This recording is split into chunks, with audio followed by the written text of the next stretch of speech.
नमस्कार, स्वागत है आपका जागरण जोश पर। जब रावलपिंडी स्थित जनरल हेडक्वार्टर्स के परेड ग्राउंड में सत्ता की कमान एक हाथ से दूसरे हाथ में सौंपी जाती है तो यह केवल एक औपचारिक बदलाव नहीं, दरअसल उस क्षण पाकिस्तान की आंतरिक राजनीति, अंतर्राष्ट्रीय कूटनीति और राष्ट्रीय सुरक्षा की पूरी इबारत फिर से लिखी जाती है। और अब एक ऐतिहासिक ऐलान हुआ है। हाल ही में पाकिस्तान के राष्ट्रपति आसिफ अली जरदारी ने फील्ड मार्शल सैयद आसिम मुनीर को 5 साल के कार्यकाल के लिए देश के पहले चीफ ऑफ डिफेंस फोर्सेस के पद पर नियुक्त करने की मंजूरी दे दी है। इस निर्णय के साथ मुनीर पाकिस्तान के इतिहास में पहले सीडीएफ बनने जा रहे हैं। यह नियुक्ति इसलिए भी असाधारण है क्योंकि आसिफ मुनीर अब पाकिस्तान के 2 सबसे बड़े और शक्तिशाली पदों जैसे कि चीफ ऑफ डिफेंस फोर्सेस और चीफ ऑफ आर्मी स्टाफ की दोहरी जिम्मेदारी संभालने वाले हैं। आज हम इस असाधारण पद चीफ ऑफ डिफेंस फोर्सेस की शक्तियों का गहराई से विश्लेषण करेंगे। हम समझेंगे कि यह पद क्यों बनाया गया, इसकी ताकत क्या है और पाकिस्तान की सुरक्षा व्यवस्था पर यह दोहरी शक्ति कैसे असर डालेगी। दोस्तों, सवाल यह है कि जब पाकिस्तान के पास पहले से ही तीनों सेनाओं के प्रमुख हैं तो यह सीडीएफ नाम का पद आखिर क्यों लाया गया। दरअसल यह पद एक सुपर बॉस बनाने की कवायद है जो देश की समूची सैन्य शक्ति को एक धागे में पिरोता है। आइए इस सर्वोच्च पद की उन शक्तियों को समझते हैं जो इसे किसी भी लोकतांत्रिक नेता से कहीं ज्यादा ताकतवर बनाती है। सबसे पहले आता है रक्षा तंत्र का सर्वोच्च सलाहकार। सीडीएफ का पद सरकार और सेना के बीच सिंगल पॉइंट ऑफ कॉन्टैक्ट के रूप में काम करता है। अब तक सरकार को तीनों सेना प्रमुखों से अलग अलग सलाह लेनी पड़ती थी, लेकिन सीडीएफ सीधे प्रधानमंत्री और रक्षा मंत्री के प्रधान सैन्य सलाहकार होते हैं। इसका मतलब है कि देश की किसी भी बड़ी सैन्य रणनीति या रक्षा सौदे पर सीडीएफ की मुहर अंतिम मानी जाएगी। वह देश की रक्षा योजना का आर्किटेक्ट होता है। सीडीएफ तीनों सेनाओं का एकीकृत कमांडर भी होता है। यह सीडीएफ की सबसे महत्वपूर्ण शक्ति है। उनका मुख्य काम तीनों सेनाओं, थल सेना, नौसेना और वायु सेना के बीच बेहतरीन समन्वय यानी कनेक्टिविटी स्थापित करना है। युद्ध की स्थिति में सीडीएफ ही संयुक्त संचालन का नेतृत्व करेगा, यानी कौन सी सेना कब और कैसे आगे बढ़ेगी यह फैसला अब एक ही केंद्र से होगा। यह एकीकृत कमांड न सिर्फ युद्ध की प्रभावशाली बढ़ाएगा बल्कि करोड़ों अरबों के रक्षा बजट को भी कुशलता से इस्तेमाल करने की कुंजी सीडीएफ के हाथ में सौंपता है। पाकिस्तान एक परमाणु शक्ति संपन्न राष्ट्र है और उसकी स्ट्रेटेजिक प्लानिंग डिवीजन सीधे तौर पर परमाणु हथियारों की कमान संभालती है।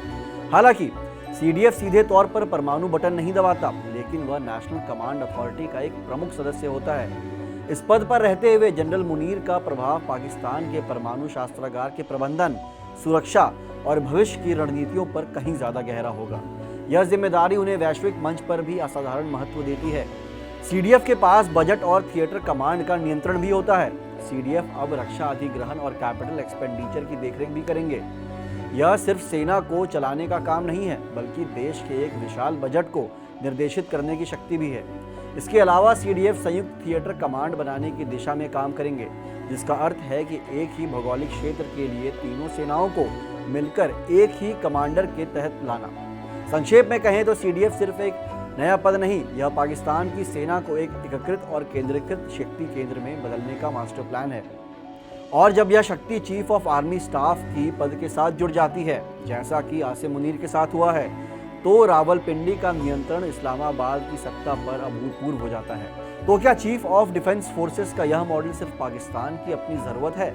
बिल्कुल नहीं। रक्षा और युद्ध की बढ़ती प्रकृति ने दुनिया के लगभग सभी बड़े सैन्य राष्ट्रों को यह सोचने पर मजबूर कर दिया है कि तीनों सेनाओं को एक साथ एक छत के नीचे लाना कितना जरूरी है। यही कारण है कि चीफ ऑफ डिफेंस फोर्सेस या उसके समकक्ष पद अब वैश्विक सैन्य रणनीति का मूल आधार बन चुके हैं। आइए देखते हैं दुनिया के किन महाशक्तियां अपने सुपर बॉस को क्या नाम देती हैं और उनकी शक्तियां क्या हैं। अमेरिका में chairman joint chiefs of staff CJCS राष्ट्रपति का प्रधान सलाहकार होता है जो युद्ध की सलाह तो देता है लेकिन ऑपरेशनल कमांड नहीं संभालता। भारत में chief of defence staff CDS जो 2020 में बनाया गया था, तीनों सेनाओं में तालमेल और रक्षा अधिग्रहण का प्रबंधन करता है और सैन्य थिएटर कमांड बनाने की दिशा में काम करता है। यूनाइटेड किंगडम में chief of the defence staff CDS रक्षा मंत्रालय का सर्वोच्च सैन्य सलाहकार है और NATO में ब्रिटिश सेना का प्रतिनिधित्व करता है।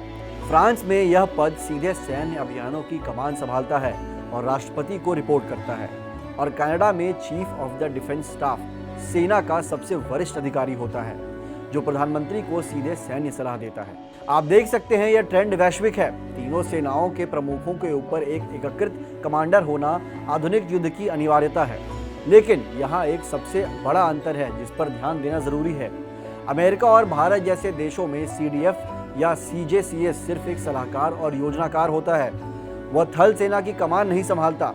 यही वह बिंदु है जो पाकिस्तान के मामले को पूरी दुनिया से अलग करता है। जनरल आसिम मुनीर CDF के साथ साथ चीफ ऑफ आर्मी स्टाफ का भी पद संभाल रहे हैं, यानी वह ना सिर्फ प्लानिंग करेंगे बल्कि दुनिया के सबसे बड़े सेनाओं में से एक की कमान भी सीधे उनके हाथ में होगी। तो अंत में विश्लेषण यही है, चाहे वह अमेरिका हो, ब्रिटेन हो या भारत, दुनिया के ज्यादातर देशों में चीफ ऑफ डिफेंस फोर्सेस का पद एक सलाहकार का होता है।